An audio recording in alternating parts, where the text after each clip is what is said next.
आकाशवाणी दिल्ली प्रस्तुत करता है विशेष फोन इन कार्यक्रम रेडियो डॉक्टर।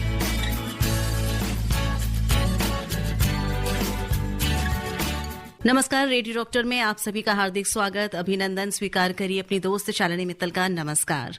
90 के दशक में पहली बार ऑर्थोपेडिक सर्जरी में रोबोट का उपयोग किया गया था। समय के साथ ये तकनीक विकसित हुई है और पारंपरिक ऑर्थोपेडिक प्रक्रियाओं की तुलना में ये प्रॉमिसिंग परिणाम दे रही है।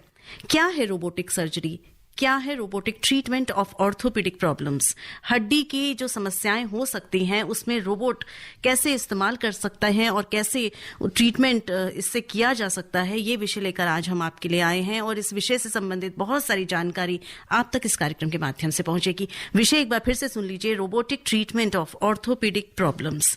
और ये सारी जानकारी आप तक पहुंचाने के लिए हमारे साथ स्टूडियो में उपस्थित है हमारे आज के रेडियो डॉक्टर राजेश मल्होत्रा। नमस्कार डॉक्टर साहब, बहुत बहुत स्वागत है। नमस्कार शालिनी जी, मेरे श्रोताओं को प्यार भरा नमस्कार। डॉक्टर राजेश की आपने आवाज सुनी। डॉक्टर राजेश मल्होत्रा हमारे बहुत पुराने स्पीकर, हमारे बहुत पुराने एक्सपर्ट, और जब भी हम डॉक्टर साहब को बुलाते हैं आप समय निकालकर जरूर हमारे पास आते हैं और सभी श्रोताओं को संबोधित भी करते हैं और साथ ही साथ सभी समस्याओं का निवारण भी यहाँ पर मिलता है। आप फॉर्मर चीफ हैं जेपी एपेक्स ट्रॉमा सेंटर में और साथ ही साथ हेड रहे हैं ऑर्थोपेडिक्स एम्स में। प्रेजेंटली आप हेड ऑफ ऑर्थोपेडिक हैं north India Apollo hospital new Delhi में। तो डॉक्टर साहब, आपने समय निकाला है, बहुत हमें अच्छा लग रहा है आपको अपने स्टूडियो में पाकर, और हम निश्चित तौर पर हमारे श्रोता भी घर बैठे खुश होंगे कि आपसे बात करने का मौका मिल रहा है। तो आप अपनी समस्याओं का वो इस मंच के माध्यम से, रेडियो डॉक्टर के माध्यम से उसका सॉल्यूशन आज पा सकते हैं। विषय जो रहेगा वो रहेगा robotic treatment of orthopaedic problems.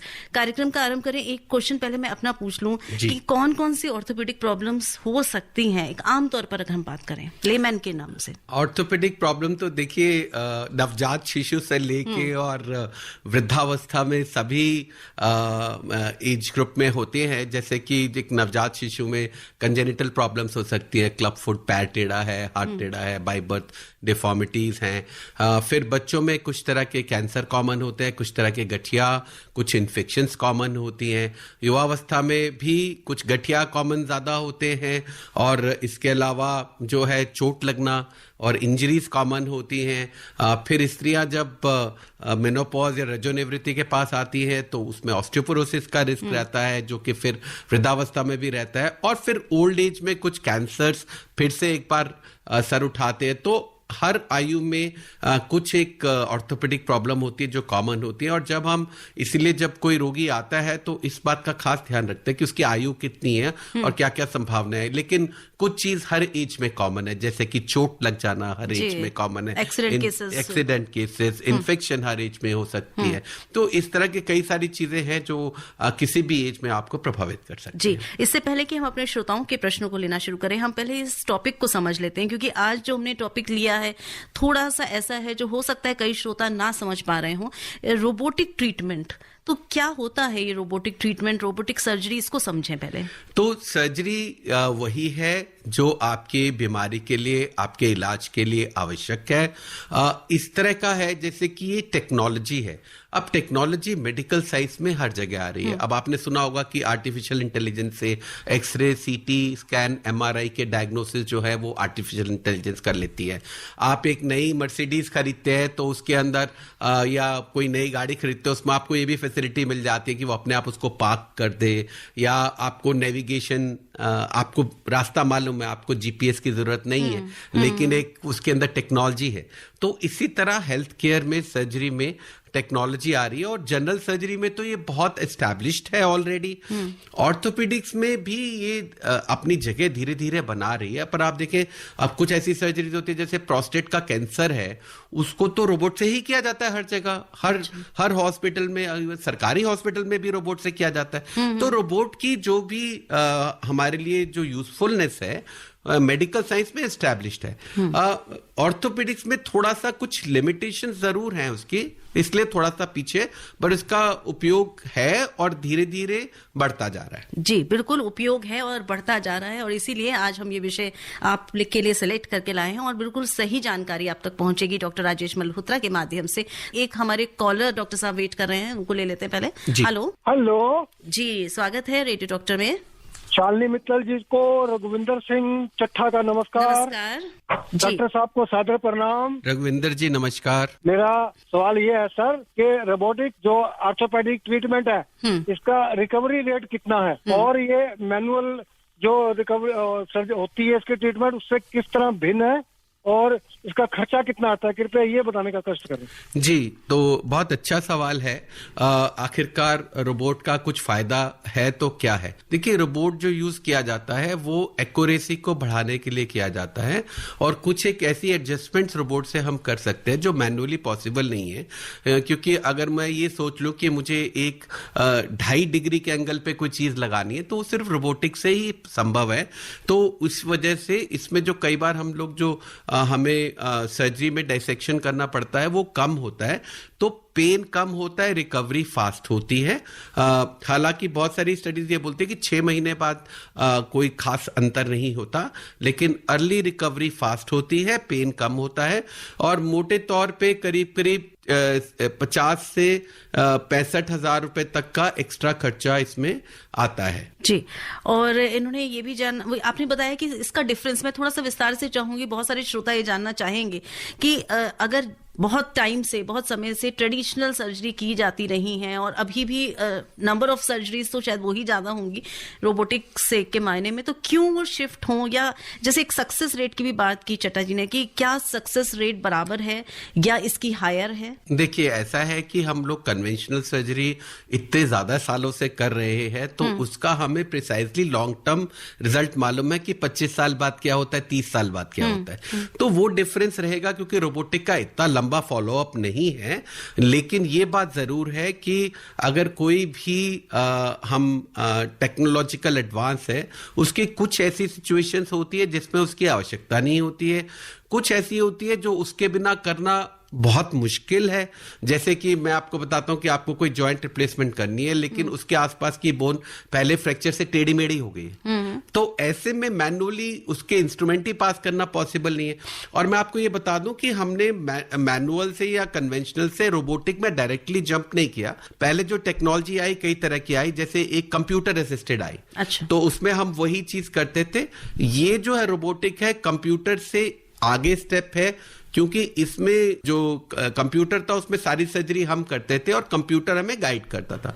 अब जो है कुछ काम रोबोट करता है, और कुछ ऐसे रोबोट है जो सारा काम खुद करते हैं, लेकिन प्लानिंग हम करते हैं। तो अल्टीमेटली रोबोट सर्जरी नहीं करता, रोबोट हमारा ऑर्डर फॉलो करता है। तो रोबोट हमारा सर्वेंट है, मालिक नहीं है। जी, मालिक तो हमेशा डॉक्टर को ही होना चाहिए, क्योंकि जो डॉक्टर के हाथ में एक्सपर्टीज है वो हम सब जानते हैं कि उसी के कारण हम डॉक्टर सिलेक्ट करते हैं और जाते हैं कि हमें इसी डॉक्टर से अपना ऑपरेशन कराना है। डॉक्टर साहब, एक चीज और है इसमें कि आपने बात की कि ये जो बदलाव आया, एक आपने रोबोटिक असिस्टेड सर्जरी भी हुई, तो ये क्या कंप्यूटर वाली सेम थी क्या जो आपने बात की अभी? कंप्यूटर असिस्टेड और रोबोटिक में सिमिलैरिटी ये है कि दोनों में हमें कुछ पैरामीटर्स जो है वो कंप्यूटर या रोबोट दिखाता है। हम प्लानिंग कर सकते हैं, उस प्लानिंग को वो जो हमको कार्यान्वित करना है उसमें वो वैसे करता है, और फिर हमें टेबल पे क्रॉस चेक करा देता है कि जो हम करना चाहते थे वो एम अचीव हो गया। अच्छा। तो बात ये है कि हमें एक पर्टिकुलर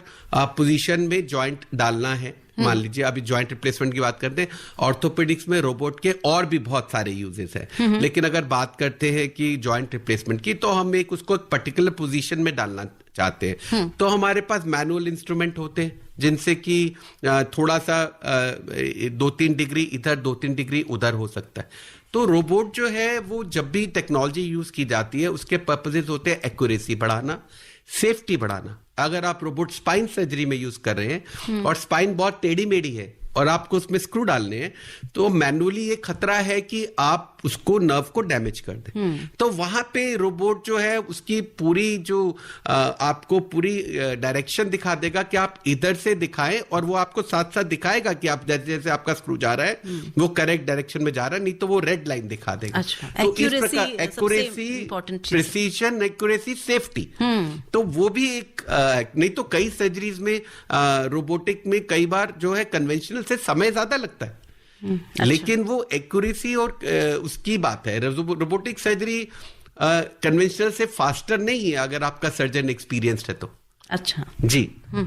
ये भी आपने एक बात बताई, क्योंकि एक जनरली होता है कि कोई भी चीज अगर ऑटोमेटेड है या कंप्यूटर बेस्ड है तो वो फास्ट होगी, वो ऐसा इस केस में नहीं है। पर एक्यूरेसी की, प्रिसिशन की आपने बात की। हमारे एक कॉलर वेट कर रहे हैं डॉक्टर साहब। हेलो जी नमस्कार। जी नमस्कार जयकिशन जी। मैं जयकिशन अग्रवाल साइकिल मार्केट चांदनी चौक से बात कर रहा हूँ। हाँ जी। राजेश मल्होत्रा जी, आज बहुत दिन के बाद मेरे को आवाज सुनाई दे रही है। जी, मुझे भी आपकी आवाज बहुत दिन बाद सुनाई दी है जयकिशन जी। बहुत लोग कह रहे थे तो हमने बोला बुलाते हैं सर को। जी बताइए, प्रश्न करिए। अब मेरे 3 क्वेश्चन है। पहला क्वेश्चन मेरा ये है कि रोबोट सर्जरी और लेजर में कितना अंतर है, क्योंकि आजकल 90% से ज्यादा जो है वो लेजर से होता है, चाहे वो पथरी का इलाज वो हो या प्रोस्टेट का हो या यूट्रस निकालना हो, तो ये सब लेजर से ज्यादा चल रहा है। तो नंबर 1। नंबर 2, रोबोट जो है क्या ये ऑल इंडिया मेडिकल में ही है या जितने प्राइवेट हॉस्पिटल हैं क्या उनके डॉक्टर भी इस ऑपरेशन को कर सकते हैं? और तीसरा मेरा क्वेश्चन ये है कि क्या इससे करने में कोई खतरा तो उत्पन्न नहीं होता है कि शरीर में अगर ये रोबोट जाए या जिससे ऑपरेशन किया जाए तो क्या उससे खतरा उत्पन्न हो सकता है या नहीं हो सकता है? कृपया ये बताएं। चलिए, बहुत बहुत धन्यवाद। जयप्रकाश जी, आपका पहला सवाल था लेजर से। मैं ये समझता हूँ कि लेजर से आपका मतलब टेलीस्कोपिक या की होल या आर्थ्रोस्कोपिक सर्जरी से है। उससे हर प्रकार की सर्जरी नहीं की जा सकती है, लेकिन आने वाले समय में जैसे अभी हम आर्थ्रोस्कोप से लिगामेंट, घुटने के ACL लिगामेंट वगैरह बना सकते हैं, वो सब चीजें जो है आने वाले भविष्य में जो लिगामेंट की रिपेयर है, लिगामेंट की रिकंस्ट्रक्शन है, मसल रिपेयर, कंधे के मसल की रिपेयर है, वो सब बहुत जल्दी ही रोबोटिक हो जाएगा। और जब रोबोटिक हो जाएगा तो डेफिनेटली ऐसी हम आशा करते हैं कि वो कन्वेंशनल या आर्थ्रोस्कोपिक सर्जरी से बेटर होगा। दूसरी बात आपने बहुत इंपॉर्टेंट कही कि किन किन जगह पे है। तो देखिए, आपने एक सवाल में रोबोट के डिसएडवांटेजेस की भी बात की, क्योंकि रोबोट में एक तो इन्वेस्टमेंट है, दूसरी बात यह है कि इसकी अफोर्डेबिलिटी हर जगह नहीं है। इसलिए कभी भी conventional surgery out of fashion नहीं होगी, क्योंकि जब तक रोबोट अफोर्डेबल होगा कि सब लोग उसको खरीद पाए, तब तक उसके और नए महंगे वर्जन आ जाएंगे। जैसे कि आप फोन खरीदते हैं या कार खरीदते हैं, तो आप बढ़िया से बढ़िया कार भी खरीदते हैं, तो कुछ समय बाद वो उसका बेटर मॉडल आ जाता है। लेकिन हमारा जो मेन पर्पस होना चाहिए रोबोटिक का, वो ये होना चाहिए कि किसी पेशेंट में अगर टेक्निकल डिफिकल्टी है या कॉम्प्लिकेटेड है या हमें बहुत प्रिसीजन चाहिए, वहां पे इसकी एब्सोल्यूट रिक्वायरमेंट है। लेकिन बात यह है कि अगर आप रोबोट को सिर्फ कॉम्प्लिकेटेड केसेस में ही ऑपरेट करते हैं तो आपको तो इतना एक्सपीरियंस नहीं होगा। आप कोई कॉम्प्लिकेट केस तभी ऑपरेट कर सकते हैं टेक्नोलॉजी से जब आप उससे सिंपल केस भी करते हैं। फैमिलियरिटी चाहिए। हाँ, तो फैमिलियरिटी चाहिए। तो इसलिए आपको अगर रोबोट का यूज कॉम्प्लिकेटेड केसेस में करना है तो आपको सिंपल केसेस में भी एक्सेप्ट करना पड़ेगा। और ऐसा नहीं है कि बिना रोबोट के जो सर्जरी की जाती है वो खराब होती है या उसमें प्रिसीजन नहीं होता। लेकिन ये वैसी ही बात है कि अगर आप गाड़ी में एक जगह से दूसरी जगह जाना है तो आपको मर्सिडीज में जाना है या आपको कोई पहुंचेंगे हम उसी जगह, पहुंचेंगे उसी जगह, पर सिर्फ माध्यम अलग हो सकता है। माध्यम है कि आपको कितना एक्यूरेसी चाहिए, कितनी उसके अंदर टेक्नोलॉजी चाहिए, उसी का फर्क है। बिल्कुल। और ऐसी ही कुछ बात उन्होंने लिखकर भेजी है। हमारी ये श्रोता है ललित भाटिया जी, इनकी उम्र 65 साल है, अहमदाबाद से। इन्होंने लिखा है कि ये विषय आज का थोड़ा हटके है, क्योंकि आज हम पर्टिकुलर उसकी बात नहीं कर रहे हैं क्या सिम्टम है क्या है, हम रोबोट सर्जरी पर बात कर रहे हैं। तो उन्होंने लिखा है रोबोट तकनीक से ऑर्थो के ऑपरेशन इंटरेस्टिंग, सुनने का मजा आएगा। तो उम्मीद है ललित भाटिया जी आप जुड़े हुए हैं हमारे साथ और मजा ले रहे हैं, लेकिन साथ साथ जानकारी भी ले रहे हैं। इन्होंने ये पूछा है कि कितना परसेंटेज आज चल रहा है इसका, और ऑपरेट तो आदमी ही करता है ना? ऑपरेट आदमी ही करता है। It is the man behind the machine, number 1। हालांकि क्योंकि अगर आपने पूछा है और थोड़ी देर पहले रोबोटिक और आपने रोबोटिक असिस्टेड की बात की, तो रोबोटिक जो अगर हम बोलते हैं तो हर तरह का रोबोट इंक्लूडेड होता है, जबकि रोबोट सेमी ऑटोमेटिक और या semi autonomous and fully autonomous होते हैं। इसका मतलब ये है एसेंशियली कि जब हम मैंने आपको थोड़ी देर पहले बताया कि हम कंप्यूटर असिस्टेड सर्जरी करते थे, उसमें सर्जरी हम करते हैं और कंप्यूटर हमें सिर्फ गाइड करता है कि ये आप पोजीशन आपकी ठीक है कि नहीं, इस डायरेक्शन में जाइए, उस डायरेक्शन में हम चेंज कर सकते हैं। रोबोटिक जो है सर्जरी, रोबोटिक असिस्टेड का मतलब ये है कि सारा प्रोग्राम जो होता है वो हम करते हैं, प्लानिंग हम करते हैं, लेकिन वो जो काटने वाली रोबोटिक आर्म है उसको चलाते भी हम हैं। लेकिन रोबोट का काम ये है कि अगर मैंने ये कहा कि मुझे 3 डिग्री में चाहिए तो वो 3 डिग्री में ही करेगा, उसमें एरर 0.1 मिलीमीटर से ज्यादा नहीं होती है। मतलब जो हम बात करते हैं ह्यूमन एरर खत्म हो, ये ह्यूमन एरर और आउटलायर्स को हटाने के लिए टेक्नोलॉजी का उपयोग है। जो एक एक्सपीरियंस सर्जन है उसके वे आउटलायर्स वैसे ही बहुत कम होते हैं, लेकिन एक फुली ऑटोनोमस रिमोट भी होता है और उसके अंदर क्या होता है कि आप सिर्फ जो है उसके अंदर सब डेटा फीड कर देते हैं, प्लानिंग फीड कर देते हैं, उसके बाद आप पीछे खड़े हो जाते हैं और सारा काम रोबोट खुद करता है, आपका उसमें हाथ भी नहीं लगता। तो थोड़ा सा एज ए सर्जन में जो आप कह रहे हैं, जो डॉक्टर प्लानिंग करता है या फुली ऑटोमेटिक की बात कर रहे हैं, तो उसमें प्लानिंग भी बहुत एक्यूरेट की जाती है। तभी मैंने कहा कि रोबोट जो है कंप्यूटर है, ये सब कंप्यूटर के वर्जन है, तो उसमें तो बोलते हैं गार्बेज इन गार्बेज आउट। तो उसका काम ये है कि मैं उसको ऑर्डर करूंगा, it will carry out the order. अब वो ऑर्डर अगर मैं गलत दूंगा, एक बड़ा अच्छा जोक था कि 2 रोबोट कैफे में बैठे हुए हैं और एक रोबोट दूसरे से कह रहा है, भाई मेरे को उन्होंने गॉल ब्लैडर का प्रोग्राम डाल दिया, अब मुझे क्या पता कि किडनी का स्टोन निकालना है। उसमें मेरी गलती थोड़ी है। तो आप जो उसके अंदर देखिए, ऐसा है टेक्नोलॉजी तभी। और दूसरी बात क्या है कि मशीन होती है, रोबोट डेफिनेट टेक्नोलॉजिकल एडवांसमेंट है, लेकिन अगर मशीन अगर हैंग हो जाए या कुछ प्रॉब्लम हो जाए या आप उसमें हम लोग पिन लगाते हैं बोन में, वो लूज हो जाए, तो सर्जन को ये आना चाहिए कि मैं उस पोजीशन से कैसे निकलूंगा। तो सर्जन का एक्सपीरियंस और सर्जन की कॉम्पिटेंस बहुत इंपॉर्टेंट है। वो मैं जैसे कहा कि आपका एक बड़ा लायक नौकर है, आपका मास्टर नहीं बन सकता हो।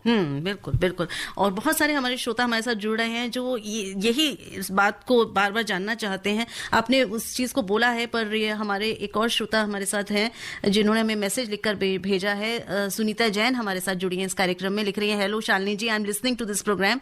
माई question is what is the accuracy rate of robotic surgery and is it better than conventional method? So accuracy की बात करते हैं तो डेफिनेटली एक्यूरेसी ज्यादा है।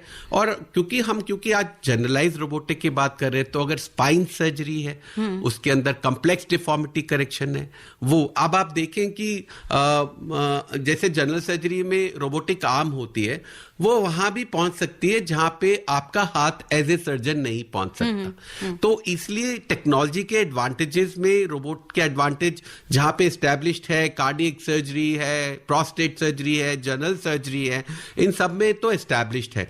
जो यहाँ पे भी बात है, हमारे ऑर्थोपेडिक्स में एक्यूरेसी बहुत ज्यादा इंपॉर्टेंट है कि अगर आपको स्पाइन में स्क्रू डालना है तो आपको 4 मिलीमीटर की बोन है स्पाइन में, उसमें 3.5 मिलीमीटर का स्क्रू डालना है, तो उसमें ह्यूमन एरर बाहर निकल जाती है। इसी तरह से अगर कोई बहुत कॉम्प्लेक्स डिफॉर्मिटी है, उसको आप रोबोट से ही कर सकते हैं या कंप्यूटर से भी कर सकते हैं, लेकिन कंप्यूटर फिर भी इतना प्रिसाइज नहीं है, क्योंकि जो रोबोट एक मॉडल बना के आपको पूरा हर चीज दिखाता है कि आपको किस रास्ते से जाना है।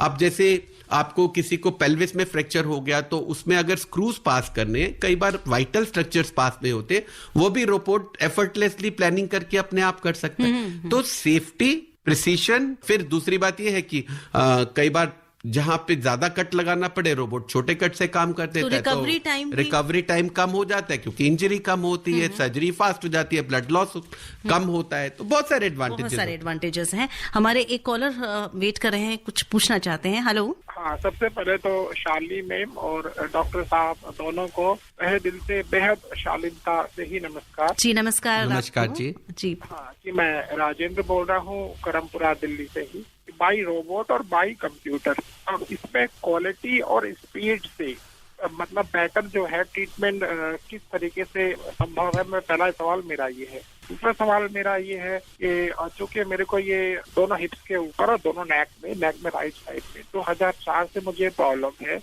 क्योंकि उस वक्त किसी मेरे फ्रेंड ने मुझे टूटी कुर्सी बैठा दिया था और मेरी जो है जो लिगामेंट जॉइंट्स है ना, वो अपनी जगह से या तो उनमें स्पेस आ गया है या अपनी जगह से हट गए या वो बढ़ गए। 2004 से मैं इस बीमारी से जूझ रहा हूँ। अब मैं जानना चाहता हूँ कि मैं जो है ये ट्रीटमेंट कराऊँ तो ये प्रॉब्लम जो है ये मुझे ऑर्थराइटिस ही है या फिर जो है कोई और प्रॉब्लम हो सकती तो है? 45 साल की आयु थोड़ी ऑस्टियोआर्थराइटिस के लिए यंग है। जो यंग मेल्स में अगर कमर की तकलीफ होती है, आगे झुकने में दर्द होती है, तो स्लिप डिस्क भी हो सकता है, एंकिलोजिंग स्पॉन्डिलाइटिस जैसा आर्थराइटिस भी हो सकता है। बहुत बार अगर आपका पोस्चर बहुत खराब है, बहुत से लोग हमारे पास आते हैं आजकल, आईटी टेक्नीशियन आईटी में होते हैं, 12-12 घंटे 10-10 घंटे बैठते हैं, कंप्यूटर पे काम करते हैं, तो उसमें कुछ आपकी जो फिजिकल जो एग्जामिनेशन या जांच करके, कुछ ब्लड टेस्ट वगैरह करके, कुछ एक्सरे करके और आवश्यकता हो तो एमआरआई करके आपका डायग्नोसिस करके आपका प्रॉपर ट्रीटमेंट किया जा सकता है। 45 साल में सर्वाइकल स्पॉन्डिलोसिस तो हमने देखा है, जो लोग नेक बहुत यूज करते हैं, लेकिन अगर लोअर बैक है और आगे झुकने में प्रॉब्लम हो रही है तो गठिया जैसी, एंकिलोजिंग स्पॉन्डिलाइटिस जैसी प्रॉब्लम जरूर रूल आउट होनी चाहिए। आपको जरूर एक ऑर्थोपेडिक सर्जन से अभी कंसल्ट करना चाहिए। जी, डॉक्टर साहब ने आपको जवाब बताया और आप जरूर ऐसा फॉलो करिए। दिव्या हमको लिख रही है, डॉक्टर साहब जैसे अभी इन्होंने जिक्र किया ऑस्टियोआर्थराइटिस की आप बात कर रहे हैं, तो ये मुझे एक प्रश्न दिखा है, मैसेज के माध्यम से आया है। दिव्या ने लिखा है कि मुझे ऑस्टियोआर्थराइटिस है, क्या मुझे हेल्प मिल सकती है? तो मैं ये जानना चाहूंगी, ऑस्टियोआर्थराइटिस जैसे आपने बताया थोड़ा ओल्ड एज में ही होता है, तो क्या एज ग्रुप भी कहीं ना कहीं रोबोटिक सर्जरी डिसाइड करने में एज ग्रुप मैटर करता है? देखिए, ऐसा है कि जब भी हम कोई टेक्नोलॉजी लाते हैं, अगर वो टेक्नोलॉजी हेल्थ केयर में आती है, अगर उसका बहुत लिमिटेड सा यूज है तो उसमें लोग ज्यादा इन्वेस्ट नहीं करेंगे। हमें अगर हमें चाहिए कि अगर जनरल सर्जरी का अगर रोबोट है, जैसे दा विंची है, तो उसमें पेट की सर्जरी भी हो जाती है, यूरोलॉजी की सर्जरी भी हो जाती है, तो इसलिए वो बहुत बिकता है, बहुत पॉपुलर है। एक रोबोट्स का डिसएडवांटेज जो जॉइंट रिप्लेसमेंट के रोबोट है, इनका ये है कि जिस भी कंपनी का रोबोट होता है उसी कंपनी का इम्प्लांट ही आप उसमें से डाल सकते हैं, तो लिमिटेशन है। लेकिन आने वाले समय में हर तरह की सर्जरी रोबोट से, तो अगर ऑस्टियोआर्थराइटिस एक 45 साल के लेडी को होता है तो उसमें हम लोग जॉइंट रिप्लेसमेंट नहीं करते, उसमें हम हाई टिबियल ऑस्टियोटमी अगर करते हैं तो वो भी रोबोटिक आने वाले समय में उसका भी सॉफ्टवेयर हो रहा है। अगर उनको रिप्लेसमेंट की जरूरत पड़ेगी तो वो भी है। तो इसमें एज की बात नहीं है, इसमें एक पर्टिकुलर प्रोसीजर की बात है। और नेचुरली जो प्रोसीजर जितना ज्यादा कॉमनली होता है, या जिस प्रोसीजर में कन्वेंशनल तरीके से डिफिकल्टी है, या जिस प्रोसीजर में कन्वेंशनल तरीके से रिस्क है, उन सबको कम करने के लिए रोबोटिक टेक्नोलॉजी या कोई भी टेक्नोलॉजी जो है वो बहुत मददगार होती है। वही उसका पर्पस है, उसको लॉन्च करने का। जी बिल्कुल, और इसीलिए हम ये कार्यक्रम कर रहे हैं कि आपको इसकी सही जानकारी मिले और सही विशेषज्ञ से मिले। हमारे साथ डॉक्टर राजेश मल्होत्रा है इस कार्यक्रम में, और आज हम बात कर रहे हैं robotic treatment of orthopaedic problems. आप हमें फोन कर सकते हैं, मैसेज कर सकते हैं, अपनी समस्या डॉक्टर साहब से पूछ सकते हैं, सही जवाब पा सकते हैं। यहाँ पर एक ब्रेक लेंगे और लौट कर आएंगे। आप सुन रहे हैं विशेष फोन इन कार्यक्रम रेडियो डॉक्टर। आप सुन रहे हैं रेडियो डॉक्टर, और रेडियो डॉक्टर में आज हम बात कर रहे हैं robotic treatment of orthopaedic problem. माँ की सूरत के सिवा तो कोई सूरत और हो नहीं सकती, और बिल्कुल भगवान का अगर प्रतिरूप है दुनिया में तो वो माँ है। और इस कार्यक्रम के माध्यम से सभी माँओं को जो अपने बच्चों की देखभाल करती हैं और घर चलाती हैं, उन सबको सलाम और दुआएं।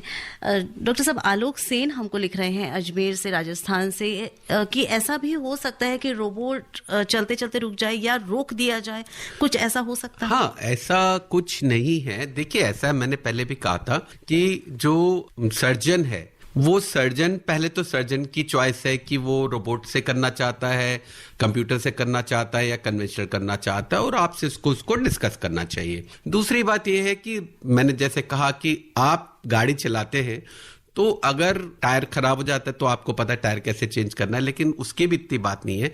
पहले अक्सर सड़क पे गाड़ियां खराब मिलती थी, लेकिन जितनी टेक्नोलॉजी एडवांस होती जाती है, सड़क पे ब्रेकडाउन बहुत अनकॉमन है।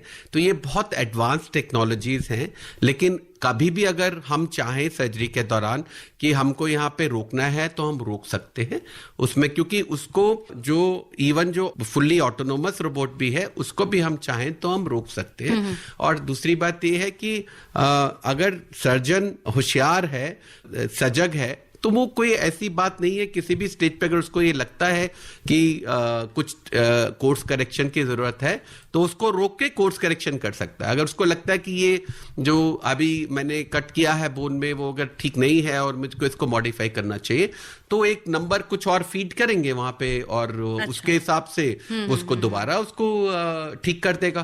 तो इसलिए और ब्रेकडाउन की संभावना किसी भी मशीन में होती है, लेकिन बहुत ही अनकॉमन है।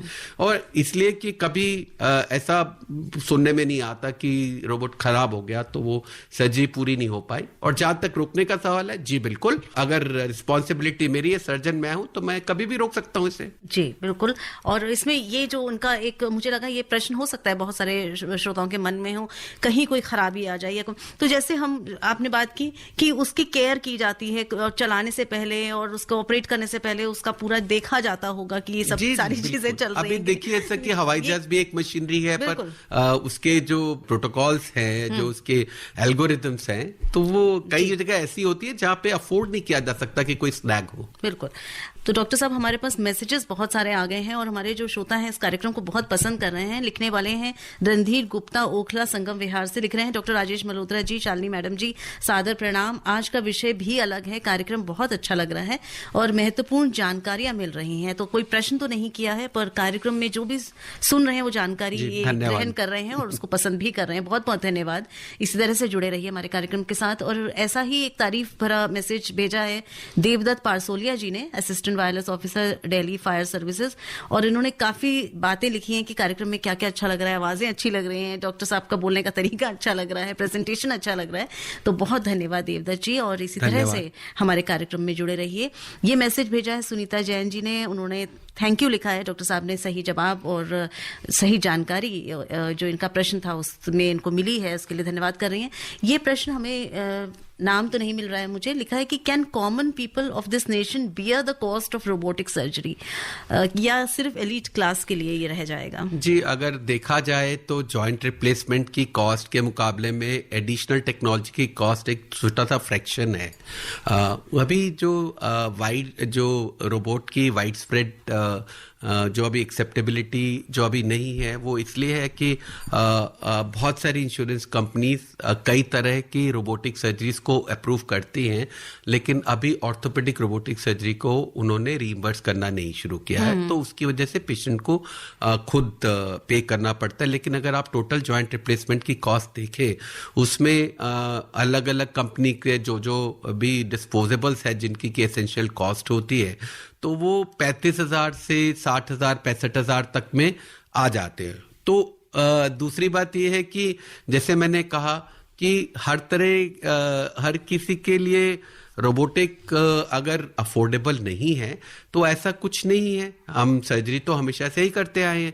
एडवांटेजेस टेक्नोलॉजी के हैं, और अगर वो सही हाथों में टेक्नोलॉजी है तो वो आपको डेफिनेटली एडवांटेज देती है। उसकी कोई डिसएडवांटेज बहुत कम होते हैं, डिसएडवांटेज हर चीज के होते हैं, लेकिन बाय एंड लार्ज एडवांटेजेस ज्यादा हैं। जी, जैसे हम बात कर रहे थे डॉक्टर साहब ट्रेडिशनल सर्जरी और रोबोटिक सर्जरी, तो जब बहुत कॉमन है और आप नी सर्जरी बहुत करते हैं और हिप सर्जरी की बात करें, नी सर्जरी, नी रिप्लेसमेंट की बात करें, तो किस तरह से आपको अपने प्रोफेशन में लगा ये एक्सपीरियंस, आपका एक्सपीरियंस चाहूंगी जी। तो मैंने पेशेंट्स बहुत हजारों की संख्या में कन्वेंशनल भी किए हैं और अब रोबोटिक भी बहुत से किए हैं, कंप्यूटर से भी बहुत किए हैं।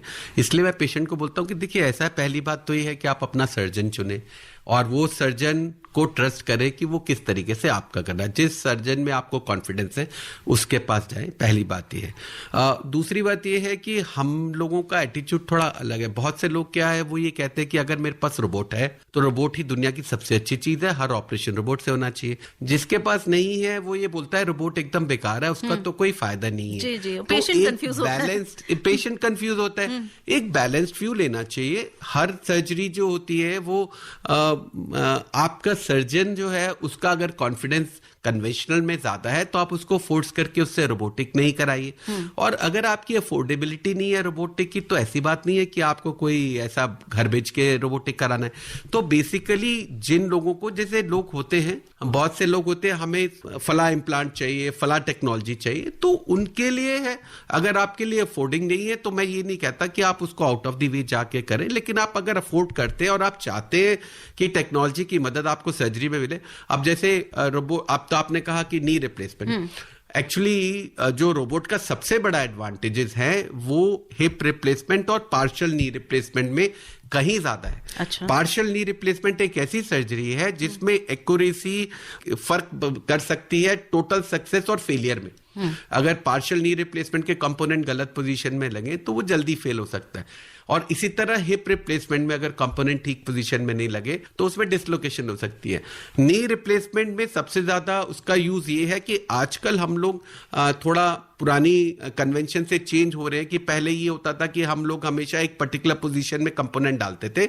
अब हम थोड़ा पेशेंट की एनाटॉमी के, पेशेंट की बोन्स के हिसाब से थोड़ा सा उनकी पोजीशन चेंज करते हैं, और वो चेंज पोजीशन सिर्फ रोबोटिक से पॉसिबल है।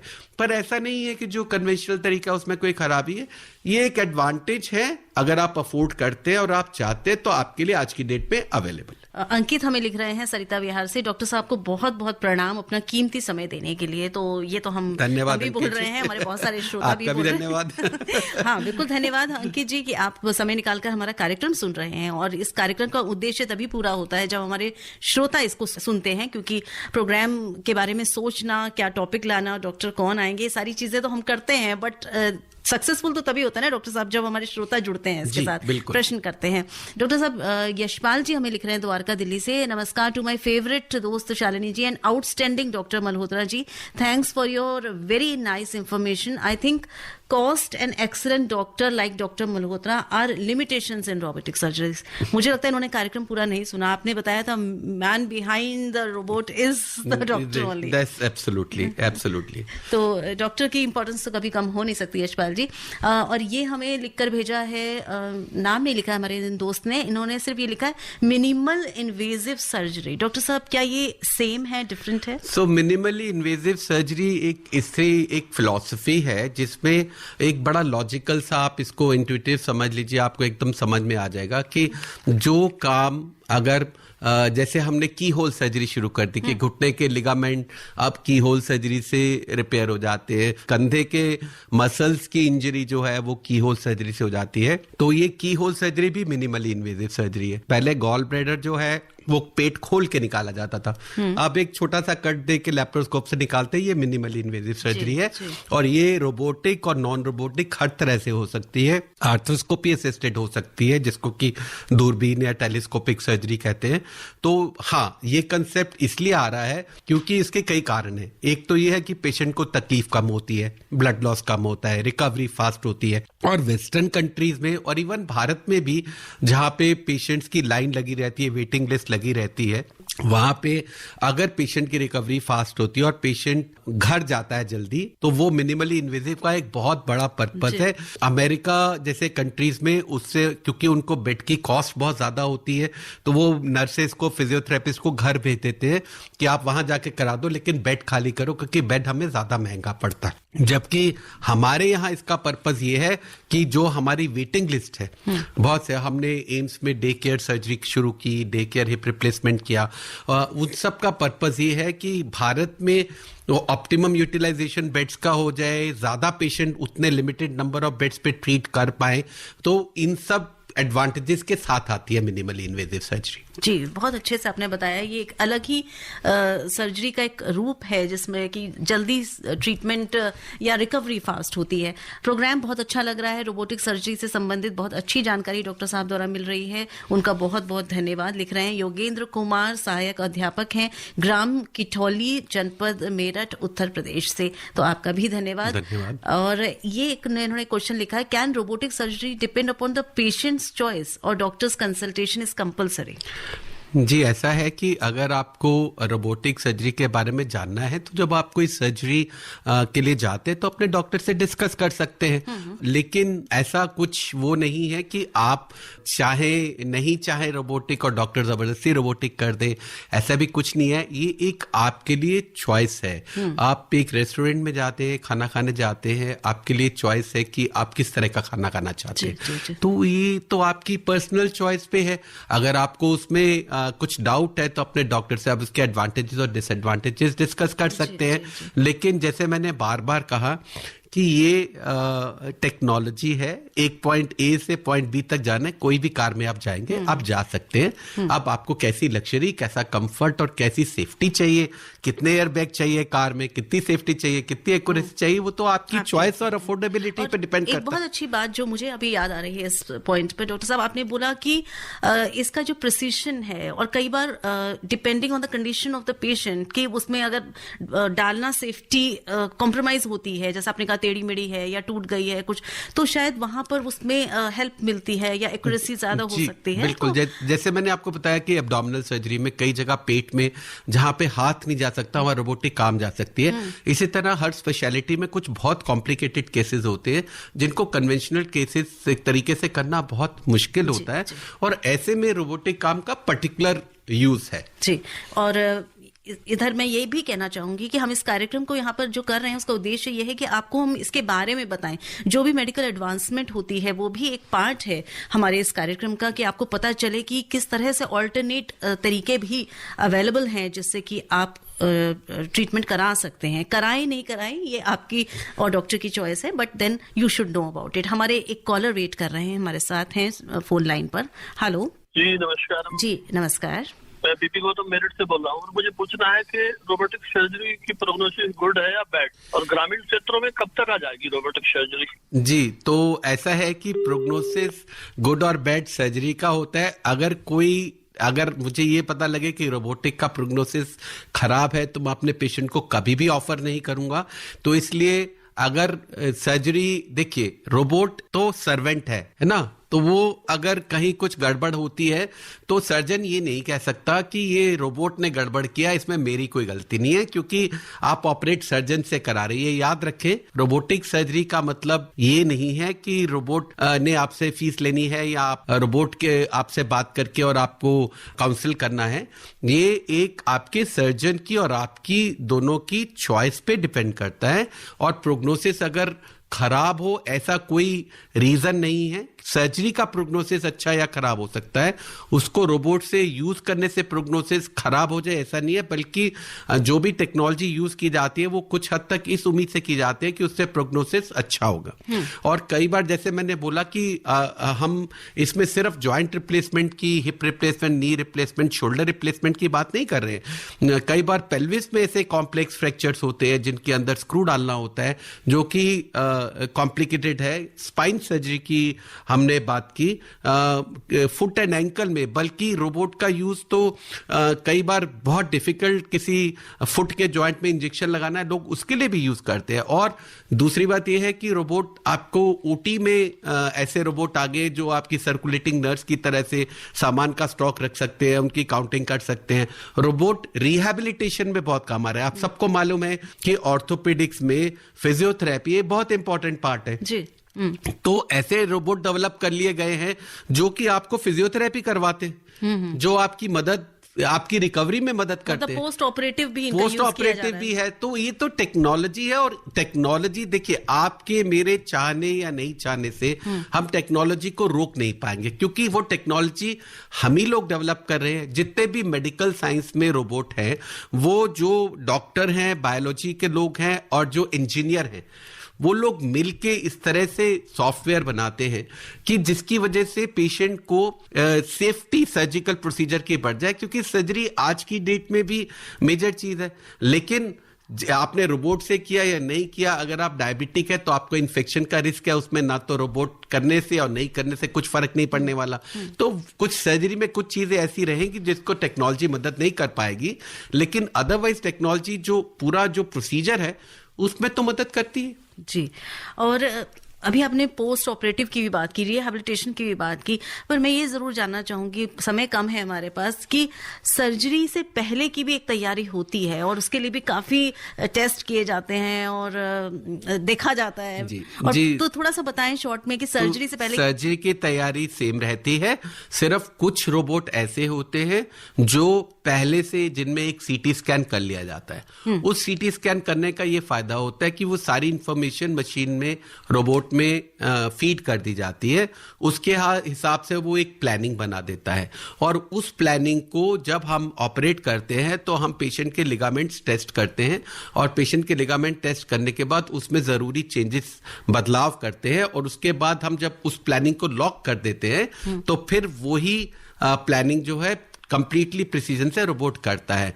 तो सीटी स्कैन जो कुछ एक रोबोटिक डिजाइन में चाहिए होता है उनको छोड़ के और कोई भी प्रिपरेशन अलग नहीं है। जो रोबोट सीटी स्कैन नहीं यूज करते हैं उनके लिए कोई भी स्पेशल तैयारी करने की जरूरत नहीं है। जी, बहुत सारी जानकारी आज हमें इस कार्यक्रम के माध्यम से मिली है, बहुत सारी बातें पता चली हैं। जो ये प्रोसीजर होता है आपने बताया कि ये हेल्प करता है और जरूरी नहीं है कि आप सिर्फ इस पर जाएं, पर ये एक एडवांसमेंट है, मेडिकल एडवांसमेंट का पार्ट है और इसमें प्रिसीजन काफी काम आता है।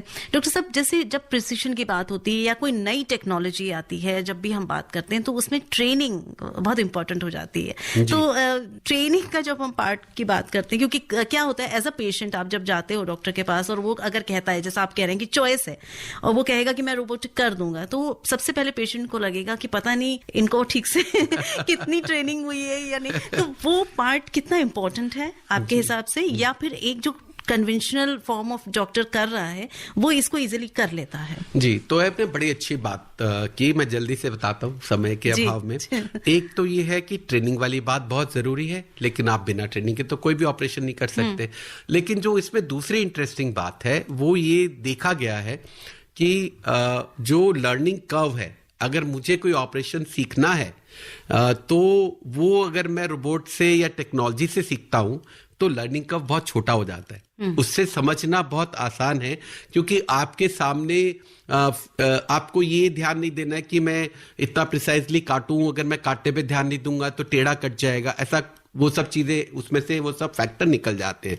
तो robot is also a great training tool, वो बहुत अच्छा। हालांकि हम कहते यही हैं कि आपको कन्वेंशनल सर्जरी जरूर आनी चाहिए इससे पहले कि आप रोबोटिक में ट्रेनिंग लें, क्योंकि रोबोट हर जगह हो नहीं सकता। किसी ने पूछा रूरल एरिया में कब आएगा, जब अफोर्डेबिलिटी हो। तो अब अमेरिका के कई रिमोट एरिया में भी हॉस्पिटल में हो सकता है और हमारे यहाँ हो सकता है, कुछ छोटे शहरों में भी ना हो, लेकिन उसकी बात नहीं है, वो एक अफोर्डेबिलिटी की बात है। लेकिन ट्रेनिंग इसके लिए भी चाहिए और ये ट्रेनिंग देने के लिए भी बहुत अच्छा टूल है। किसी को सिखाने के लिए कि नी रिप्लेसमेंट कैसे करना है, हिप रिप्लेसमेंट कैसे करना है, पार्शियल नी रिप्लेसमेंट कैसे करना है, कन्वेंशनल तरीके से ये दिखाया गया कि ज्यादा टाइम लगता है सीखने में, ज्यादा नंबर ऑफ सर्जरीज करनी पड़ती है। तो it's a great training tool, इससे आप जल्दी सीख सकते हैं, इसमें कोई डाउट नहीं। चलिए, ये भी एक पॉजिटिव ही बात आपने बताई, और जो कि ऑपरेशन थिएटर के बाहर इसका यूज है। जी जी, हाँ, बहुत सारी जानकारी आज हम सबकी बढ़ी है। हमारे श्रोता भी निश्चित रूप से घर बैठकर आपको बहुत बहुत धन्यवाद दे रहे हैं, क्योंकि देखिए एक मैसेज भी आया, बहुत सारे मैसेज आए हैं जो आपको धन्यवाद दे रहे हैं। दिनेश शर्मा जी लिख रहे हैं शिमला झुंझुनू राजस्थान से, so much informative programme, thanks to both of you. Doctor Rajesh Malhotra's voice is so sweet just like Mohammed Rafi. धन्यवाद जी। ये लिख रहे हैं और जानना चाहते हैं, आपसे मिलना भी चाहते हैं। तो मैं बताऊंगी कार्यक्रम बस खत्म होने वाला है कि डॉक्टर साहब कहाँ पर हैं, और धन्यवाद दे रहे हैं ये हमें कि डॉक्टर साहब आप समय निकाल कर यहाँ आए। डॉक्टर साहब, उन्होंने मोहम्मद रफी का नाम लिया, पर अब समय नहीं है। मैं अगले कार्यक्रम में आपसे जरूर एक गाना भी चाहूंगी कि हमारे श्रोताओं को गाकर आप सुनाएं। कुछ चलते चलते, रफी मेरे भी फेवरेट सिंगर है। चलिए, बहुत ही अच्छा। तो अगली बार आप तैयारी से आइएगा, एक गाना आपसे हम जरूर सुनेंगे। तो अब चलते चलते बस हमारे पास इतना समय है, कुछ आप जरूरी बात अगर कुछ रह गई हो जो हम ना पूछ पाए हो, आप कहना चाहें? नहीं, बस इतना ही कहना चाहेंगे कि अभी एडवांसेस और बहुत बाकी है, और भी अच्छे अच्छे टेक्नोलॉजी आएंगी। और एज डॉक्टर हम वेस्ट में ये बड़ा रिवाज है, लोग सोचते हैं कि एवरीथिंग रिवॉल्व्स अराउंड मनी, तो उसके लिए मार्केटिंग भी बहुत की जाती है। हम लोग इस बात के लिए अवेयर है कि जो भी फैक्ट है आपको दिए जाए वो बैलेंस्ड हो, और ना कि एक मार्केटिंग टूल या रोबोट बेचने की दुकान बने या उसको प्रमोट करने के लिए बने। एक अवेयरनेस है कि जो आपको, चाहे आप डायग्नोसिस के लिए भी जाते हैं अब, तो अगर आप एमआरआई कराने जाते हैं तो आप पूछते हैं भाई 1.5 टेस्ला का है कि 3 टेस्ला का है, क्योंकि अब आपको पता लग गया है। पहले सब लोग 1.5 टेस्ला से कराते थे, अब 3 टेस्ला होता है तो कोई 1.5 टेस्ला में नहीं कराना चाहता। तो टेक्नोलॉजी को हम रोक नहीं पाएंगे, और जो टेक्नोलॉजी की यूजफुलनेस है वो अपनी जगह खुद बनाएगी। किसी के प्रमोट करने से नहीं होगा। जब उसके रिजल्ट अच्छे आते हैं, सबको दिखते हैं, पॉजिटिव जो एक्सपीरियंसेस लोग शेयर करते हैं, उसके बाद तभी उसकी एक्सेप्टेबिलिटी होती है। वाइड स्प्रेड एक्सेप्टेंस तभी होगी, और अफोर्डेबिलिटी जब तक नहीं आएगी, जब तक ये सस्ते नहीं होंगे, तब तक इनकी वाइड स्प्रेड एक्सेप्टेंस भी मुश्किल है। तो कहीं ना कहीं ये एक दूसरे से जुड़े हैं। अफोर्डेबल तभी होगा जब एक्सेप्टेबल होगा, और एक्सेप्टेबल तभी होगा जब अफोर्डेबल होगा। बिल्कुल सही बात आपने बोली डॉक्टर साहब, और बहुत सारी जानकारियां आप तक पहुंची हैं इस कार्यक्रम के माध्यम से। और रेडियो डॉक्टर का एक प्रयास था आपको लेटेस्ट टेक्नोलॉजी के बारे में भी अवगत कराना हमारा काम है, जो हम कोशिश करते हैं कि हमारा कार्यक्रम आप तक पहुंचाए। और हमारे श्रोता भी लिखकर भेज रहे हैं कि in short term I would like to say that future anchoring may be done by robot. बिल्कुल ये भी हो सकता है, लेकिन तब तक आप हमें बर्दाश्त करिए, क्योंकि हमें अच्छा लगता है आपसे बात करना। हमारे साथ रहे डॉक्टर राजेश मल्होत्रा, जिनका तहे दिल से धन्यवाद कि आप इस कार्यक्रम में रहे, इतनी जानकारी आपने दी। आप फॉर्मर चीफ हैं JP Apex trauma centre AIIMS में, और साथ ही साथ हेड ऑफ ऑर्थोपेडिक्स एम्स रहे हैं। प्रेजेंटली आप head of orthopaedic for north India Apollo hospital new Delhi में कार्यरत है। बहुत बहुत धन्यवाद डॉक्टर साहब, धन्यवाद मुझे बुलाने के लिए। श्रोताओं का भी बहुत बहुत धन्यवाद। अब स्वीकार करिए शालिनी मित्तल का भी नमस्कार। अभी आप आकाशवाणी दिल्ली से विशेष फोन इन कार्यक्रम रेडियो डॉक्टर सुन रहे थे। कार्यक्रम की प्रस्तुतकर्ता थी शालिनी मित्तल।